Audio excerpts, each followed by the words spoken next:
Assalamualaikum warahmatullahi wabarakatuh. Perkenalkan, kami dari kelompok 4 yang beranggotakan 1. Siti Husnia, 2. Haryanto Purnamajati, 3. Indah Fauriza Wardani, 4. Rendika Julian Pranata, dan kelima Firda Rozizah akan menjelaskan mengenai proses kreatif karya sastra. Pengertian proses kreatif karya sastra.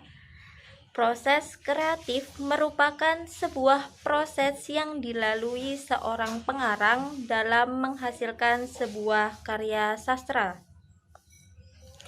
Welek dan Warren dalam Siswanto 2008 halaman 25 mengungkapkan bahwa proses kreatif meliputi seluruh tahapan, mulai dari dorongan bawah sadar yang melahirkan karya sampai pada perbaikan terakhir yang dilakukan pengarang.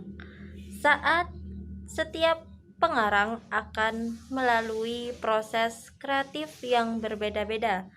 Perbedaan tersebut menurut Kunchoro-Ningrat dalam Siswanto 2008 halaman 25 sampai 26 hadir karena ada dorongan naluriah yang dialami oleh setiap pengarang. Tahapan-tahapan proses kreativitas. Yang pertama, untuk mempertahankan hidup. Yang kedua, seksual. Ketiga, untuk mencari makan. Keempat, untuk bergaul atau berinteraksi sesama manusia. Yang kelima, untuk meniru tingkah laku manusia. Yang keenam, untuk berbakti dan terpesona akan keindahan. Pengertian multimodal. Kajian mengenai multimodal teks merupakan salah satu kajian dalam semiotik yang sebagai suatu studi tentang tanda-tanda yang terdapat di dalam masyarakat. Proses kreatif karya sastra A.A. Nafis dalam cerpen Rubuhnya Surau Kami.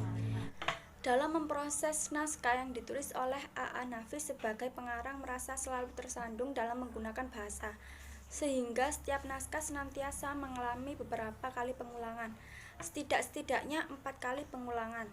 Kadang-kadang setiap pengulangan selalu mengubah cerita itu sendiri. Pengarang menunggu beberapa waktu sehingga di waktu pengarang membacanya kembali, seolah-olah pengarang tengah membaca cerita orang lain dan bukan karya pengarang A.A. Nafis.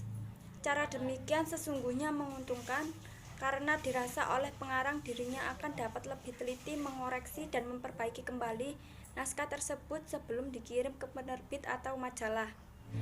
Kendala dalam penulisan karya sastra yaitu 1. Bahasa Indonesia pengarang yang tidak lancar. 2.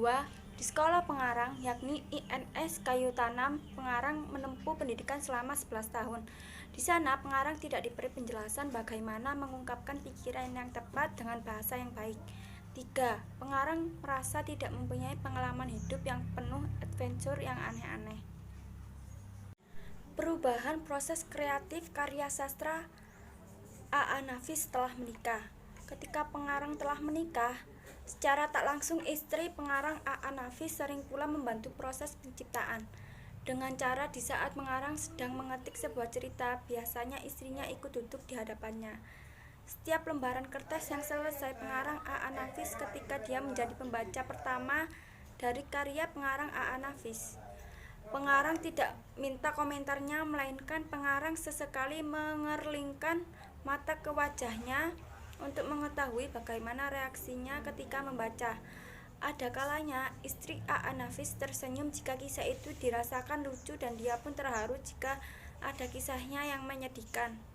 Dari situ pengarang A.A. Nafis menetapkan bahwa apa yang pengarang tulis ketika itu dalam kertas yang tengah dibaca istrinya itu telah mencapai apa yang pengarang inginkan. Selanjutnya yaitu cerpen Rubuhnya Surau Kami. Cerpen Rubuhnya Surau Kami karya A.A. Nafis menceritakan tentang seorang penjaga surau yang radang akibat mendengar cerita dari seorang pembual tentang kejadian di akhirat kelak. Dikisahkan oleh si pembual bahwa Tuhan lebih menyukai orang-orang yang tidak hanya fokus beribadah sepanjang hidupnya, tetapi juga menjalankan perintahnya untuk menyayangi sesama, melindungi keluarga, mencintai alam, bekerja, dan sebagainya. Si kakek penjaga surau yang memang menghabiskan hidupnya untuk merawat surau dan beribadah kepada Tuhan, akhirnya pun bunuh diri. Cerpen Robohnya Surau Kami karya A.A. Nafis juga menggagas tentang sosial kemasyarakatan pada masa itu. Sebagai penjaga surau, kakek tidak mendapat apa-apa. Ia hidup dari sedekah yang dipungutnya sekali sejumat. Sekali 6 bulan ia mendapat 1/4 dari hasil pemungutan ikan mas dari kolam itu. Dan sekali setahun orang-orang mengantarkan fitrah itu kepadanya.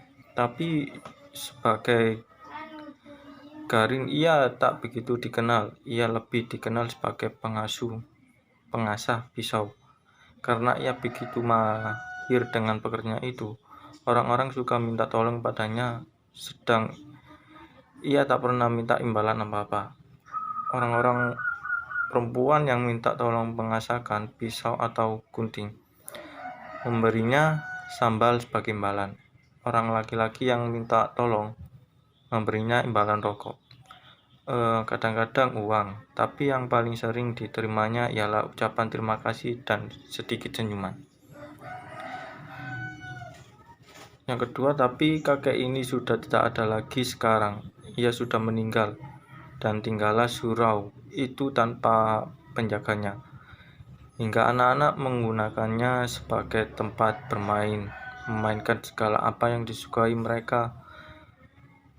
Perempuan yang kehabisan kayu bakar sering suka mencopot papan dinding atau lantai di malam hari. Kutipan dari Nafis 1965 halaman 140.